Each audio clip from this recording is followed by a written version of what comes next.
Assalamualaikum warahmatullahi wabarakatuh. Saya Rifka Rumanisa, saya dari kelompok 7. Di sini saya bersama anggota kelompok saya yaitu Zahrina Nisaul Kamila dan Raihan Saputra akan menyampaikan materi tentang Pancasila sebagai dasar nilai pengembangan ilmu pengetahuan. Ilmu dalam perspektif historis dibagi menjadi 6 zaman. Yang pertama ada zaman pra-Yunani kuno. Zaman ini disebut juga zaman batu karena pada zaman ini manusia masih menggunakan peralatan dari batu.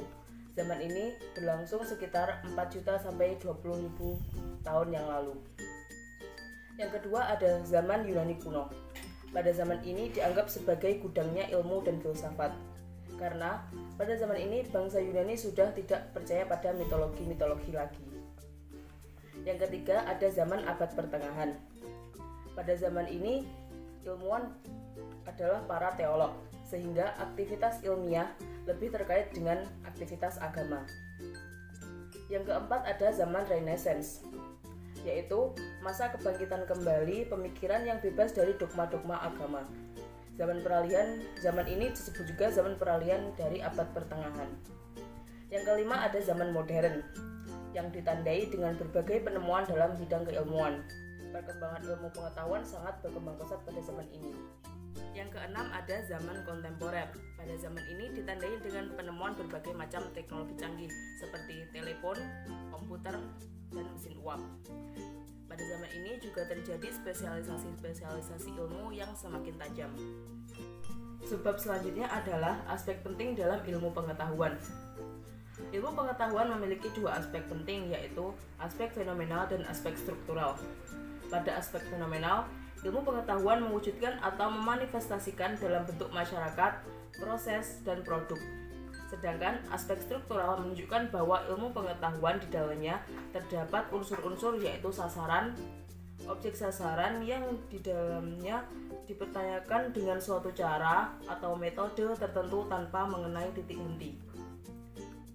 Yang selanjutnya ada alasan dan motivasi mengapa Gegenstand itu terus-menerus dipertanyakan, serta jawaban-jawaban yang diperoleh kemudian disusun dalam suatu sistem.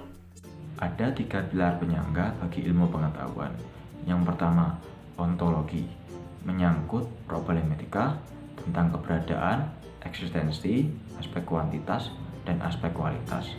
Yang kedua, epistemologi, yaitu menyangkut problematika tentang sumber pengetahuan, sumber kebenaran, cara memperoleh kebenaran, dan kriteria kebenaran, proses sarana, dasar kebenaran, sistem prosedur, juga strategi. Yang terakhir, aksiologi, menyangkut problematika tentang nilai, etis, moral, religius dalam setiap penemuan atau penerapan atau pengembangan ilmu. Sekarang, prinsip berpikir ilmiah. Yang pertama, objektif, yaitu cara memandang masalah apa adanya, terlepas dari faktor-faktor subjektif. Yang kedua, rasional, menggunakan akal sehat yang dapat dipahami dan diterima oleh orang lain. Yang ketiga, logis, berpikir dengan menggunakan asas logika atau runtut, yaitu konsisten. Yang keempat, metodologis, selalu menggunakan cara dan metode keilmuan yang khas dalam setiap berpikir dan bertindak. Dan yang terakhir, sistematis, setiap cara berpikir dan bertindak menggunakan tahapan langkah prioritas yang jelas. Perlu ada catatan bahwa berpikir ilmiah merupakan suatu pola pikir manusia untuk mengembangkan ilmu pengetahuan, di mana komponen yang diperlukan dalam hal ini adalah fakta, indera, otak, dan informasi untuk memahami fakta tersebut. Untuk materi selanjutnya adalah permasalahan di dalam iptek yang berhubungan dengan nilai-nilai Pancasila. Seperti yang kita ketahui, perkembangan iptek sejalan dengan perkembangan zaman atau yang biasa kita sebut dengan globalisasi. Perkembangan iptek sendiri membawa dampak positif dan dampak negatif. Hal-hal yang menandai perkembangan iptek di zaman globalisasi ini seperti adanya handphone, kita dapat mengakses internet, kita dapat menjangkau informasi, kita dapat memiliki pengetahuan luas dari berbagai dunia hanya dengan menggunakan handphone dan akses internet. Namun selain hal-hal tersebut, terdapat pula berbagai dampak negatif atau permasalahan yang muncul karena perkembangan iptek itu sendiri. Seperti yang kita ketahui, Pancasila menganut asas Persatuan Indonesia yang sangat menjunjung tinggi toleransi. Namun karena perkembangan zaman yang sangat pesat, perkembangan teknologi yang sangat cepat dan sangat canggih, hal-hal seperti cyberbullying atau penyebaran konten pornografi di kalangan masyarakat, khususnya anak remaja, itu sangat memprihatinkan.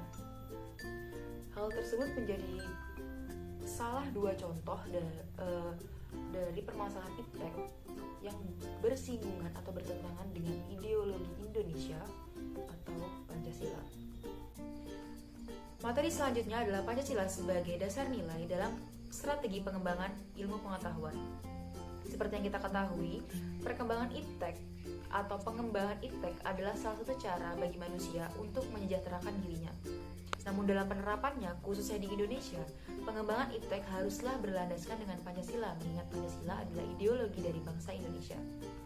Pengembangan iptek harus sejalan dengan moral dan lain-lainnya yang berhubungan dengan Pancasila.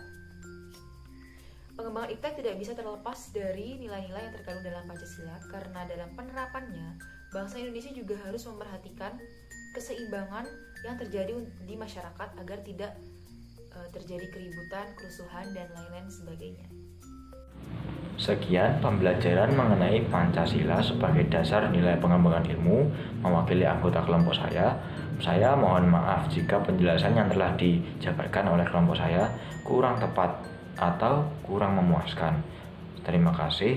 Wassalamualaikum warahmatullahi wabarakatuh.